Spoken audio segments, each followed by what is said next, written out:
बताता हूँ महाराज जी। चित्त को विश्व से कैसे अलग करें? चित्त का स्वभाव है चिंतन करना। अगर हम इसे भगवत चर्चा अधिक से अधिक करें, सुने और उसमें लगाएं, अभ्यास योग युक्ति न चेतसा नान्य गामिना, हम ऐसा अभ्यास करें कि चित्त हमारे लक्ष्य से हटे ही ना, अवसर ही न दे। कभी भगवत लीला के पद गायन कर रहे हैं, कभी भगवत नाम जप कर रहे हैं, तो बीच बीच में जो मन है वो फेंकता रहेगा विषय सुख की तरफ। और अपना लक्ष्य है प्रभु, विषय सुख तो है नहीं, तो अपने कुछ की बात नहीं सुननी, बस इतनी बात है। मन ही बंधन और मोक्ष का कारण है, तो विषय चिंतन में, विषय भोगों में लगा हुआ मन बंधन का कारण है, और प्रभु चिंतन में, प्रभु के रस में डूबा हुआ मन मोक्ष का स्वरूप है। तो हमारा पथ है मोक्ष का, भगवत प्रेम का। तो हमको चाहिए कि विरोधी भाव वाली बातें हम ना सुने और ना माने। मन की अंदर में एक रहा है जो विरोधी बातें, भगवत प्रतिकूल बातें, वो सुने ना माने ना, कभी खाली न रहे। खाली रहना ही सबसे बड़ा अपराध सा समझो। का हनुमंत विपत्ति प्रभु सोई, जब तो सुमिरन भजन न होगी। जब हम सुमिरन भजन से खाली रहेंगे तो चित्त विषयों का चिंतन करेगा। ध्याय तो विषयान संसार संगाते सुख जाते। फिर हमारा जब चिंतन विषय का बनेगा तो भोगने की इच्छा होगी। भोगने की इच्छा हुई तो फिर हम गिर जाएंगे, और गिर गए तो हमारा मोक्ष मार्ग रुक जाएगा, परमार्थ मार्ग रुक जाएगा। देखो, जब हम प्रभु की तरफ चलते हैं तो माया बढ़िया व्यवस्था भोगों की कर देती है कि इसी में रमो, भगवान की तरफ ना चलो। अपने को देखना है कि अपना लक्ष्य क्या है, हम लेने क्या चले गए, हमें प्रभु चाहिए या भोग चाहिए।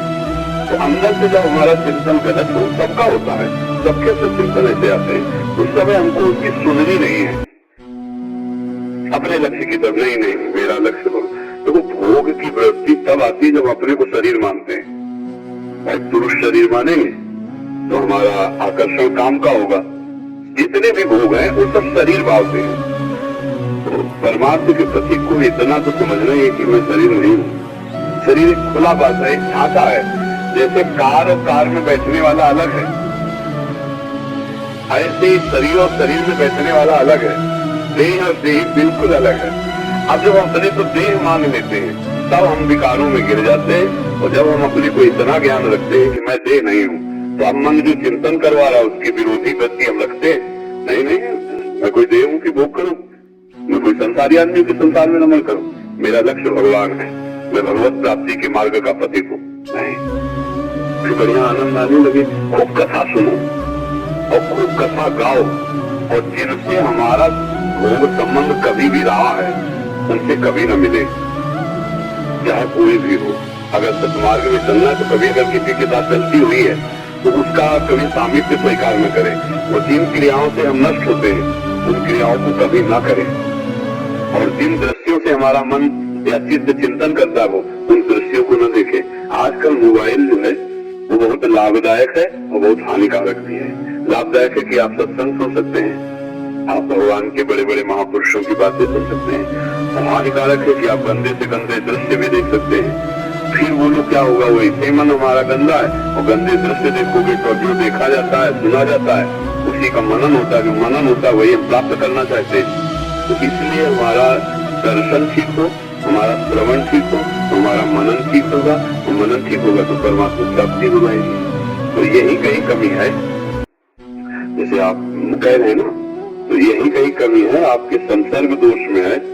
कोई न कोई संसर्ग दोष है जिसको आपको हटाना होगा।